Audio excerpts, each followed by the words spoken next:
अनुश्री करंदीकर आरोग्याचं मॉडर्न युग या आपल्या विशेष कार्यक्रमात तुमचं सगळ्यांचं मनापासून स्वागत। आपण गेले काही भागापासून लिव्हर सिरोसिस या विषयावरती या आजारावरती चर्चा करतोय, रुग्णांचे अनुभव ऐकतोय आणि आजच्या भागातही आपण याच विषयावरती चर्चा करणार आहोत आणि या संपूर्ण विषयावरती मार्गदर्शन करण्यासाठी आपल्याकडे आलेले आहेत modern होमिओपॅथीचे CEO doctor Vijay Kumar Mane sir.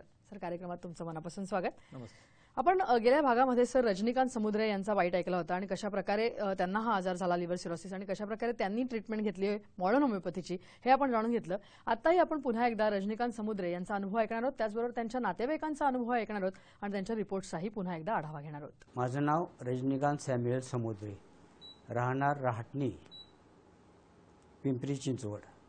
वय माझं 66 वर्ष। मी लिव्हर सिरोपी या आजाराने त्रस्त होतो आणि मोठ्या हॉस्पिटलमध्ये जवळजवळ 1 वर्ष त्या ठिकाणी मी ॲडमिट होतो आणि त्यांनी सांगितले की मला की तुमचं लिव्हर काम करत नाही, तर त्यासाठी तुमचं लिव्हर ट्रान्सफर करायला पाहिजे। त्याप्रमाणे आमची त्यावेळेस परिस्थिती नव्हती आणि त्यावेळेस परिस्थिती नसल्यामुळे आम्ही तो विचार सोडून दिला। माझं नाव सॅमसन सॅम्युएल समुद्रे। रजनीकांत समुद्रे हे माझे थोरले भाऊ आणि त्यांना 2014 पासून जो त्रास होत होता तो त्रास आम्ही स्वतःहून पाहिलेला आहे की त्यांना लिव्हर सिरोसिसने ते त्रस्त आहेत आणि त्यासाठी त्यांना जे काही त्यांची ट्रीटमेंट द्यायची ट्रीटमेंटसाठी आम्ही उत्तमातलं उत्तम असं हॉस्पिटल आम्ही निवडलेलं होतं की कारण त्यामधून ते लवकरात लवकर बरे व्हावे। कारण आम्ही सर्वजण या ठिकाणी माझा मोठा भाऊ असल्यामुळे आणि फारच सपोर्ट आम्हाला त्यांच्याकडून असल्यामुळे आमची सर्वांची इच्छा की त्यांनी अशामध्ये बेड रिडन राहिलेलं आम्हाला त्यांनी कधीच पाहिलेलं नव्हतं आणि त्यामुळे ही कंडिशन आम्ही बघितल्यानंतर आम्ही त्याच्यासाठी खूप प्रार्थने वगैरे मध्ये असायचं सतत की बाबा परमेश्वराने त्यांना लवकरात लवकर या आजारातून बरं करावं म्हणून आणि म्हणून उत्तमातली उत्तम अशी ट्रीटमेंट मिळण्यासाठी आम्ही फार मी कष्ट करत होतो आणि अशाच वेळेस जरी त्यांना आम्ही उत्तमातल्या उत्तम अशा हॉस्पिटलमध्ये आणि उत्तमातल्या डॉक्टरांच्याकडून जरी त्यांना ट्रीटमेंटला आम्ही गेल्यानंतर परंतु ते ठराविक काळानंतर ते बरे व्हायचेत आणि त्याच्यानंतर पुन्हा त्यांना परत हा रिपीट त्रास व्हायचा आणि त्याच्यानंतर ज्यावेळेस रिपीटेबिलिटी ज्यावेळेस बघितलं त्यावेळेस आमचा सर्वांचा धीर खचलेलाच होता। पण तरीपर्यंत आम्ही सर्वजण सर्व कुटुंब आम्ही नेहमी प्रार्थनेत असायचे की परमेश्वराने आम्हाला याच्यातून काहीतरी मार्ग दाखवावा की त्याला दादावरती ही परिस्थिती येऊ नये म्हणून। आणि अशाच तऱ्हेने मग माझा जो भाऊ कोल्हापुरामध्ये होता आणि कदाचित मी माझ्या स्वतःचे म्हणजे या ठिकाणी असं समजू शकतो की ते कदाचित परमेश्वराने आम्हाला तो मार्ग दाखवला असेल की त्यांनी तो प्रोग्राम बघितला, मॉडर्न होमिओपॅथीचा डॉक्टर माने यांचा प्रोग्राम बघितला आणि लिव्हर सिरोसिसच्या पेशंटचा त्यांनी जो अनुभव त्यांनी त्याच्यातून ऐकला त्याने ताबडतोब आम्हाला मोबाईल फोनवरून सांगितले की असं हा प्रोग्राम मी पाहिलेला आहे, तर आपण का ते करू नये त्यांचा ट्रीटमेंट। आणि ताबडतोब मग आम्ही काय केलं की त्या पद्धतीने आम्हाला माहिती सुद्धा नव्हतं, तर तो ॲड्रेस वगैरे आम्ही हे करून माझे दुसरे मोठे भाऊ आणि माझी पुतणी यांना ताबडतोब मी ते सरांचं क्लिनिक कुठं आहे ते तिथून सुरुवात झाली होती कुठून शोधायची। तर क्लिनिकमधून जाऊन त्यांची भेट घेतली, जाताना रिपोर्ट वगैरे घेऊन गेले, सरांना त्यांनी रिपोर्ट दाखवले। रिपोर्ट बघितल्यानंतर सरांनी प्रथम त्यांना सांगितलं की पूर्णपणे तुमचा पेशंट बरा होईल आणि हे पहिलं वाक्य आम्हाला फारच इतकं सुखद वाटलं की काही हरकत नाही आहे। घरी आल्यानंतर आम्ही चर्चा केली आणि म्हटलं असं आहे आणि त्यांनी जो कॉन्फिडन्स आम्हाला जो दिला होता तो कॉन्फिडन्स बघून आम्हाला इतकं आनंद झालेला होता की नाही काय हरकत नाही आहे, म्हणजे कसंही असले तरी आपण त्यांना काय करू की हे बाकीचं ट्रीटमेंट। आणि त्यांनी एवढंही सांगितलं होतं की तुमची जी ॲलोपॅथीची ट्रीटमेंट आहे ती ट्रीटमेंट बंद नका करू, परंतु त्याबरोबर सोबत हे माझं तुम्ही आयुष्य जर घेतलं तर तुम्हाला निश्चितच तुम्हाला मी त्याच्यातून तुमचा रुग्ण त्याच्यातून बाहेर येणार आहे। म्हणून आम्ही सुरुवात केली आणि त्याप्रमाणे जानेवारीपासून आम्ही त्यांना हे मॉडर्न होमिओपॅथीचे डॉक्टर माने यांची ट्रीटमेंट जी आहे ही ट्रीटमेंट त्यांना चालू केली आणि चालू केल्यानंतर सुरुवातीच्या 8 दिवसातच आम्हाला त्यांच्यामध्ये जो फरक जाणवला तो अत्यंत आश्चर्यकारक असा प्रयत्न होता। कारण आम्ही घरामध्ये सगळे इक्विपमेंट घेतले होते, कारण त्यांना बेड रिडन होते, त्यांना हालता येत नव्हतं, म्हणजे त्यांना उठवण्यासाठी म्हणजे अशी सर्वात त्यांना कधी ब्रेथलेनेस जाणवायचा, त्यामुळे त्यासाठी ऑक्सिजन वगैरे ची सोय करायला पाहिजे. अशा सर्व गोष्टी, कारण घरातले सगळे मेडिकलच्याच फील्डमध्ये असल्यामुळं थोडंही जरा त्यांना त्रास झाला की काय झाला की त्रास की आम्ही ताबडतोब आम्हाला तो कळायचा. आणि ज्यावेळेस आम्ही ही ट्रीटमेंट जानेवारीपासून ज्यावेळेस सुरुवात केली आणि 8-10 दिवसात त्यांची जी इम्प्रूव्हमेंट बघितल्यानंतर आम्हाला खूपच आनंद झाला. आणि डॉक्टर माने जे मॉडर्न होमिओपॅथीचे जे संचालक, त्यांनी जो काही त्यांच्या औषधातून मिळालेला हा चमत्कारच असा आहे असं मला वाटायला लागलं. आणि त्यांनी जे आम्हाला मार्गदर्शन केलं होतं की तुम्ही या औषधाबरोबर तुम्ही त्याचं जे पथ्य आहे ते पथ्य सांगितलेलं आहे त्या पथ्याप्रमाणे फक्त पाळलात की तुम्हाला काहीही करायची गरज नाही. आणि औषध हे काही इंजेक्शन नाही आहे की गोळ्या नाही आहेत किंवा असं काही की सलाईन नाही आहे की जे तुम्हाला द्यावं लागेल की तुम्हाला हॉस्पिटलमध्ये ॲडमिट करावं लागेल. तुम्ही घरामध्ये ते देऊ शकता. आणि आश्चर्याची गोष्ट अशी की त्यांनी पेशंटला न पाहता, त्यांना पेशंट म्हणजे कसा आहे, काळा आहे, गोरा आहे का कसा आहे हे सुद्धा माहीत नव्हतं.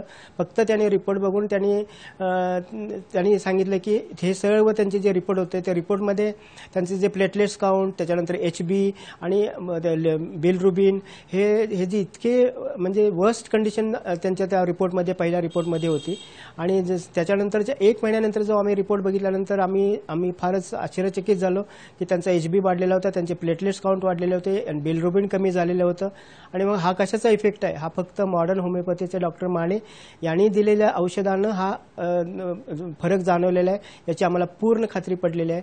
आणि इथून आतापर्यंत आज आता हा जून महिना आहे, एवढे दिवस आम्ही दर महिन्याला ते जाऊन औषध घेतो.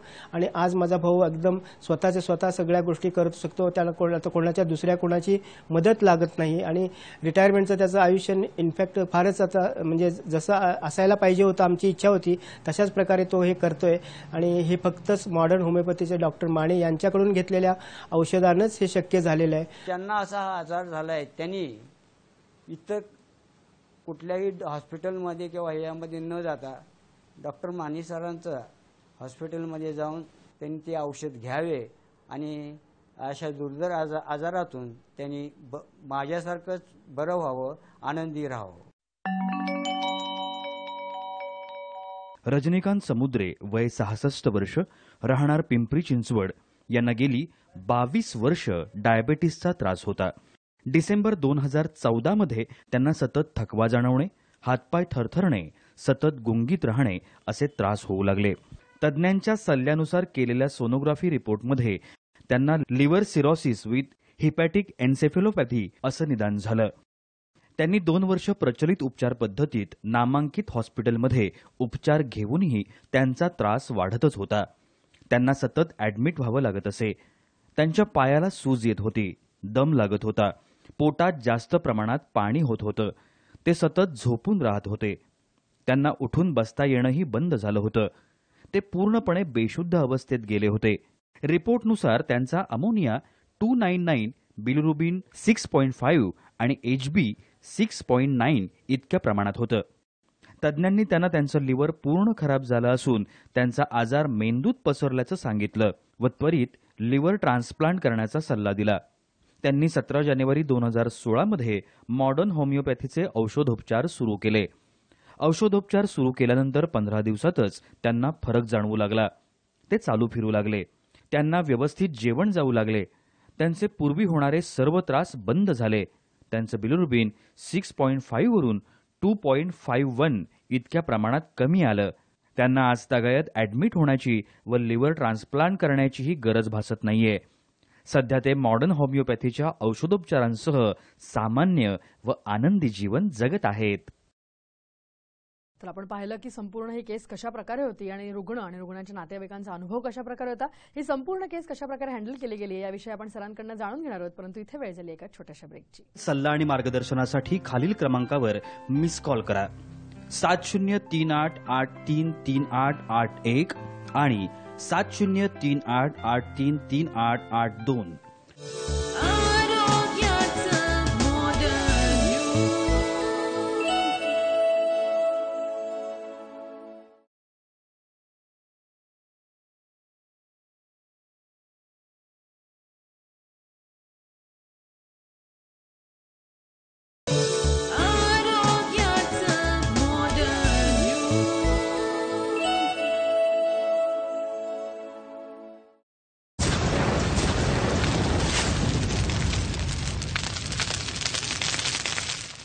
ब्रेकनंतर आरोग्याचं मॉडर्न युग या आपल्या विशेष कार्यक्रमात तुमच्या सगळ्यांचं पुन्हा एकदा स्वागत. आपण लिव्हर सिरोसिस या आजाराविषयी चर्चा करतोय. सर, आपण गेले 2 भाग रजनीकांत समुद्रे या रुग्णाचा अनुभव ऐकतोय, त्यांच्या नातेवाईकांचा अनुभव ऐकतोय आणि कशा प्रकारे ही संपूर्ण केस आहे ती त्यांच्याकडनं आपण ऐकली. आपण त्यांचे रिपोर्ट्सही बघितलेत आणि एकूण बघितलं जर का तर छान त्यांची प्रगती झालेली आहे आणि एक सामान्य जीवन असते जगण्याकडे त्यांचा हे कल आहे. त्या अनुषंगाने ही संपूर्ण केस कशा प्रकारे होती तुम्ही काय सांगाल? रजनीकांत समुद्रे हे जे पेशंट आहेत यांना सुरुवातीला बेशुद्ध अवस्थेत गेल्यामुळं आणि अमोनिया लेवल वाढल्यामुळं लक्षात आलं की त्यांना लिव्हर सिरोसिस झालेला आहे. त्यांच्या घरामध्ये मेडिकल फील्डमध्ये काम करणारे बरेच, त्यांची मुलगी आणखी इतर बरेच नातेवाईक आहेत की ज्या स्वतः मेडिकल फील्डमध्ये काम करतात.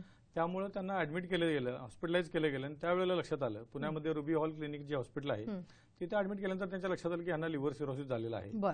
आणि हा एपिसोड वारंवार होत गेला, म्हणजे वारंवार ते असंबंध बडबडायचे, बेशुद्ध अवस्थेत जायचे आणि त्यांना ऍडमिट करावं लागायचं. आणि तिथल्या डॉक्टरांनी त्यांना डायग्नोसिस केलं की लिव्हर सिरोसिस आहे आणि त्यांना सांगण्यात आलं की तुम्हाला आता वारंवार ऍडमिट व्हायला लागेल कारण हे तुम्हाला सारखं सारखं होतंय आणि ह्याच्यावर काही ट्रीटमेंट नाही आहे आणि तुम्हाला लिव्हर ट्रान्सप्लांट करावं लागेल. अशा तऱ्हेने त्यांना लिव्हर ट्रान्सप्लांटचा सल्ला दिलेला होता. आणि असं असताना नातेवाईक आपल्याकडे आलेत, कारण पेशंट तेव्हा येऊ शकत नव्हता, ते बेड रिडन होते, झोपून होते, उठून फिरत नव्हते, नाहीतर झोपून असायचे. नातेवाईक आले, नातेवाईकांनी हिस्ट्री सांगितली की असं असं आहे आणि लिव्हर सिरोसिस डायग्नोसिस झालेला आहे. त्यांना डायबिटीस पण बरेच वर्षांपासून आहे, शुगर पण खूप हाय राहायची त्यांची आणि सारखे सारखे ते बेशुद्ध पडतात. मग आपण औषधं चालू केली त्यांना आणि औषध चालू केल्यावर पहिल्या महिन्यापासून त्यांच्यामध्ये इम्प्रुव्हमेंट झाली. पहिल्या महिन्यापासून ते बाहेर फिरायला लागले, उठून फिरायला लागले आणि अमोनिया लेवल त्यांची कमी व्हायला लागली. या प्रकारे त्यांच्यामध्ये इम्प्रुव्हमेंट झाली. आणि आज ते घरी राहून आपण जी ट्रीटमेंट दिली त्यानंतर त्यांचं हॉस्पिटलायझेशन पूर्णपणानं बंद झालं. आपली ट्रीटमेंट चालू झाल्यापासून आजपर्यंत हॉस्पिटलायझेशन झालेलं नाही. अमोनिया लेवल नॉर्मल आहे आणि लिव्हर फंक्शन टेस्ट हे पण नॉर्मल आहे. जे त्यांचं हाय होतं बिलिरुबिन ते कमी आलेलं आहे. पायाला पोटाला वगैरे सूज असायची ती कमी आलेलं आहे आणि पूर्णपणानं सामान्य आयुष्य ते जगतात. आता बाहेर फिरतात, बाजारहाट करतात, म्हणजे पूर्ण नॉर्मल आयुष्य जे आहे ते त्यांना मिळालेलं आहे, ते जगत आहेत. आजाराच्या लक्षणांमधून पूर्णपणानं ते बाहेर आलेले आहेत. आपण बघितलं जर का सर तर लिव्हर सिरोसिस सारखा जो आजार आहे, कन्व्हेन्शनल उपचार पद्धतीमध्ये तुम्ही म्हणालात तसं की त्याला लिव्हर ट्रान्सप्लांटचा एक ऑप्शन दिला जातो किंवा अशा प्रकारच्या काही ट्रीटमेंट्सनी जर का तात्पुरतं सिम्प्टोमॅटिक रिलीफच्या दृष्टिकोनातून जर का औषधोपचार केले गेले तर या आजाराचं रिलॅप्स होण्याचं किंवा पुन्हा परत येण्याचे चान्सेस ते कितपत असतात? रिलॅप्स होण्यापेक्षा आजार हा काय कन्व्हेन्शनल ट्रीटमेंटनं बराच होत नाही. म्हणजे वारंवार रुग्णाला ऍडमिट करायला लागणं आणि तात्पुरतं उपचार घेणं, कारण कन्व्हेन्शनल उपचार पद्धतीमध्ये फक्त सिम्प्टमॅटिक ट्रीटमेंट आहे. एक्झॅक्टली. समजा पोटात पाणी असेल तर पाणी काढलं जाते, ब्लिडिंग होत असेल तर ब्लिडिंग थांबवलं जाते. या प्रकारची सिम्प्टमॅटिक पद्धती, उपचार पद्धती असल्यामुळे रुग्ण काय त्या आजारातून रिकव्हर होत नाही. उलट वारंवार हॉस्पिटलायझेशन करणं आणि वारंवार कॉम्प्लिकेशन्स वाढणं आणि पर्यायानं रुग्ण मृत्युमुखाकडे जाणं या गोष्टी होतात. जसं आपण अगोदर पण चर्चा केलेली आहे की याचा एंड रिझल्ट म्हणजे काय, वारंवार बेशुद्ध पडणं म्हणजे हेपॅटिक एन्सेफॅलोपॅथी, हिपॅटोरिनल सिंड्रोम मध्ये किडनी फेल्युअर होतं, त्याचं डायलिसला जावं लागतं. या सगळ्याचं कॉम्प्लिकेशन म्हणून मग अनेक multiple organ failure, multiple organ shutdown या गोष्टी होऊन रुग्ण मृत्युमुखाकडे पडायची शक्यता जास्त असते. आणि म्हणून त्यांनी एकच उपचार पद्धती त्यामध्ये सांगितली जाते कन्व्हेन्शनल उपचार पद्धतीमध्ये की रुग्णाला लिव्हर ट्रान्सप्लांटची गरज आहे. आणि लिव्हर ट्रान्सप्लांटचा सक्सेस रेट खूप कमी आहे. अगोदर पण आपण बोललो की 10 रुग्ण जर ट्रान्सप्लांट गेले तर 8 रुग्ण टेबलावर मृत्युमुखी पडतात आणि 2 रुग्ण ट्रान्सप्लांट नंतर त्यांचं लाईफ त्यांना बऱ्यापैकी मिळू शकतं आणि ते पण मर्यादा आहे त्यांना किती लाईफ मिळणार. आणि नॉर्मल लाईफ माझ्या माहितीप्रमाणे तर ते जगू शकत नाहीत. गेल्या काही कालामध्ये आपण कालावधीमध्ये महाराष्ट्रात बघितलं की अनेक नामवंत लोक ट्रान्सप्लांट केल्यानंतर मृत्युमुखी पडलेले आहेत. पेपरला पण ह्या गोष्टी होत्या न्यूजपेपर्समध्ये. बरोबर, नक्की. आपण जर का बघितलं जसं आपण म्हणतोय की कन्व्हेन्शनल उपचार पद्धतीमध्ये याला कायमस्वरूपी असा इलाज नाहीये, तर त्या अनुषंगाने जर का असे पेशंट्स किंवा असे रुग्ण आता जर आपला कार्यक्रम पाहत असतील तर त्यांनी अप्रोच होताना म्हणजे कशा प्रकारे त्यांची एक मानसिकता असली पाहिजे, कारण होमिओपॅथी आपली जी आहे मॉडर्न होमिओपॅथी त्याची उपचार पद्धतीविषयी आपण त्यांना थोडक्यात जर परत एकदा सांगितलं तर मला वाटतं त्यांचा अप्रोचही कुठेतरी बदलू शकेल. मॉडर्न होमिओपॅथीविषयी आपण अगोदर पण बोललेलो आहे, पुन्हा पण बोलायला हरकत नाही की आपली ही ओपीडी बेसिस ट्रीटमेंट आहे. ॲलोपॅथी ट्रीटमेंटच्या मानानं कमी खर्चिक आहे. हॉस्पिटलायझेशन करायची शक्यता खूप कमी आहे. अंगाला इंजेक्शनची सुई सुद्धा लावायला लागत नाही, कारण तोंडात घ्यायची औषध आहे. रुग्ण जी औषधं आपली खाणार ती घरी राहून खाणार, म्हणजे फॅमिलियर ॲटमॉस्फिअरमध्ये राहून खाणार. आणि आपल्या ट्रीटमेंटमुळं 5 दिवसांपासून ते 15 दिवसांमध्ये इम्प्रुव्हमेंट दिसायला लागते. आणि जे चेंजेस झालेले असतात त्या चेंजेसमध्ये रिव्हर्स होण्याची सुरुवात एकतर पेशंटच्या लक्षणांमध्ये अधिक रिपोर्टमध्ये दोन्हीकडे पण फरक दिसायला लागतो. जे बरे व्हायच्या दिशेनं पेशंट जातो त्याला बरे होण्यासाठी काही फार काळ वाट बघावी लागत नाही. बरं. जसं कन्व्हेन्शनल होमिओपॅथीमध्ये म्हटलं जाते की वेळ लागतो वगैरे, असं काय नाही आहे. पहिल्या 4 दिवसात पण लोकांना बरं वाटू लागतं आणि तो बरं व्हायच्या दिशेनं जायला लागतो, सामान्य आयुष्य जगायच्या दिशेनं जायला लागतो. बरोबर. असा आजार जर का झाला असेल, लिव्हर सिरोसिस असेल, तर त्या रुग्णांनी काही स्पेसिफिकली काळजी घेणं गरजेचं आहे का? काळजी घेणं म्हणजे त्याला पथ्य पाळायला पाहिजे. सगळ्यात मी तर असं आवाहन करेन की लिव्हर सिरोसिस झाला तर आपल्या उपचार पद्धतीकडे रुग्णांनी लवकर लवकर वळावं. कारण कमी खर्चाची आणि घरी राहून खायची उपचार पद्धती असल्यामुळे आणि रिझल्ट लवकर असल्यामुळे लवकर रुग्णाला त्याचा फायदा होईल. दुसरी गोष्ट की पथ्य पाणी त्याला पाळायला पाहिजे. जसं आपण आधी पण बोललेलो आहोत की तेलाचं प्रमाण जेवणामध्ये कमी ठेवायला पाहिजे, तूप खायला नसायला पाहिजे, मांसाहारामध्ये मटण आणि चिकन टाळायला पाहिजे, पण ते अंडी आणि मासे खाऊ शकतात किंवा प्रोटीन सप्लिमेंट्स घेऊ शकतात. बरं. अशा प्रकारचे डायटरी चेंजेस थोडेसे केले आणि जर मॉडर्न होमिओपॅथीचे उपचार योग्य वेळेला त्यांनी सुरू केले तर मला वाटतं जसं आपण हे अनुभव पाहतोय किंवा ऐकतोय त्या प्रकारे रुग्ण याच्यातनं पूर्णपणे बरे होऊन बाहेर होऊ शकतात. बरोबर. आपण लिव्हर सिरोसिस विषयी आणखीनही चर्चा करूया, परंतु इथे वेळ झाली एका छोट्याशा ब्रेकची. सल्ला आणि मार्गदर्शनासाठी खालील क्रमांकावर मिस कॉल करा 7038833881 आणि 7038833882.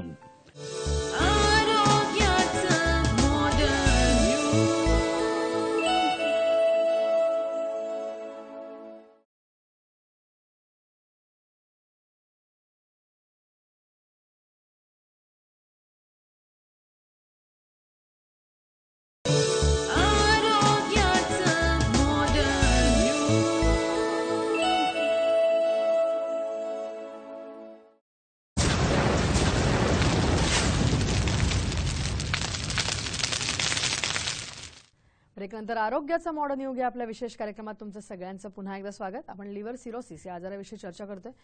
सर, आपण रजनीकांत समुद्रे यांचा अनुभव या संपूर्ण भागामध्ये बघितला होता आणि कशा प्रकारे ही केस तुम्ही हँडल केली ती आपण पाहिली होती, परंतु त्यांच्या इम्प्रोव्हायझेशनच्या ज्या स्टेजेस आहेत त्या कशा प्रकारे होत्या? म्हणजे त्यांना पटापट असे सिम्प्टोमॅटिक रिलीफ मिळायला लागले की संपूर्ण आजाराच्या दृष्टिकोनातून तुम्ही वेगळ्या प्रकारे ही केस हँडल केली?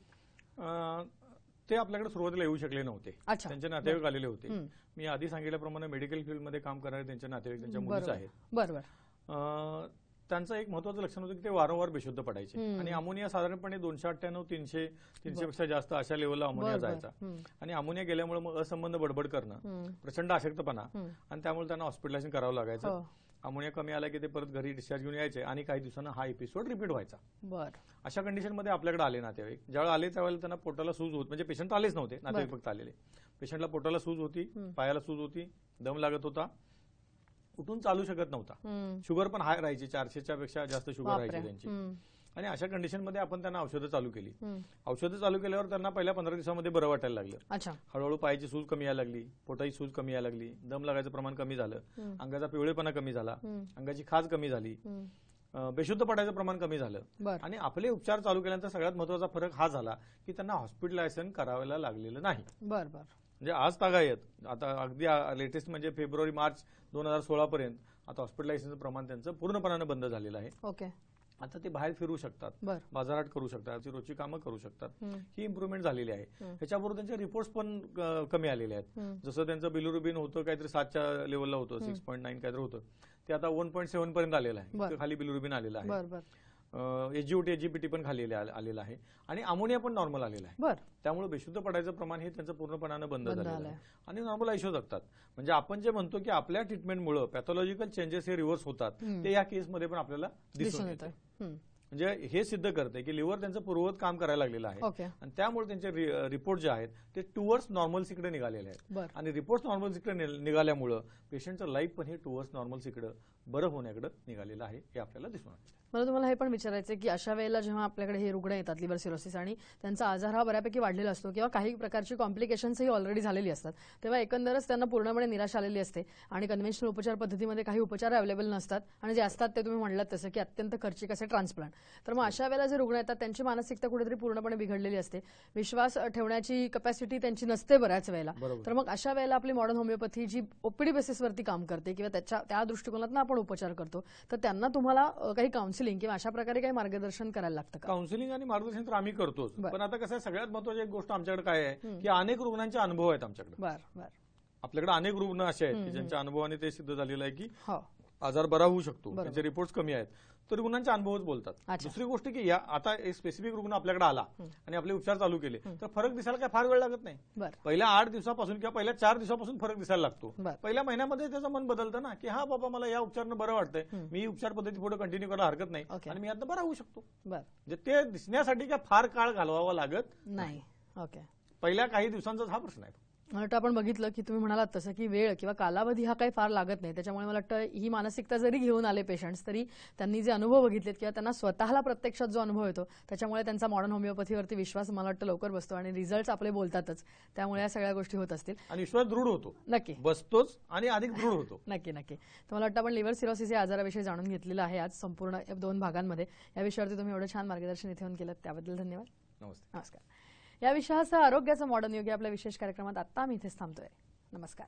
सल्ला आणि मार्गदर्शनासाठी खालील क्रमांकावर मिस कॉल करा 7038833881 आणि 7038833882. समुपदेशन आणि मार्गदर्शनासाठी मॉडर्न होमिओपॅथीच्या खालील केंद्रांवर संपर्क साधा. दादर, कळवा, धनकवडी, पिंपरी चिंचवड, म्हापसा, मडगाव, नाशिक, औरंगाबाद, कोल्हापूर, नांदेड, नागपूर आणि सोलापूर. संपर्क क्रमांक 9730339009 आणि 9372728009. टोल फ्री क्रमांक 180012180009. Website modernhomeopathy.co.in. Email ID info@modernhomeopathy.co.in आणि मॉडर्न होमिओपॅथी 8009@gmail.com.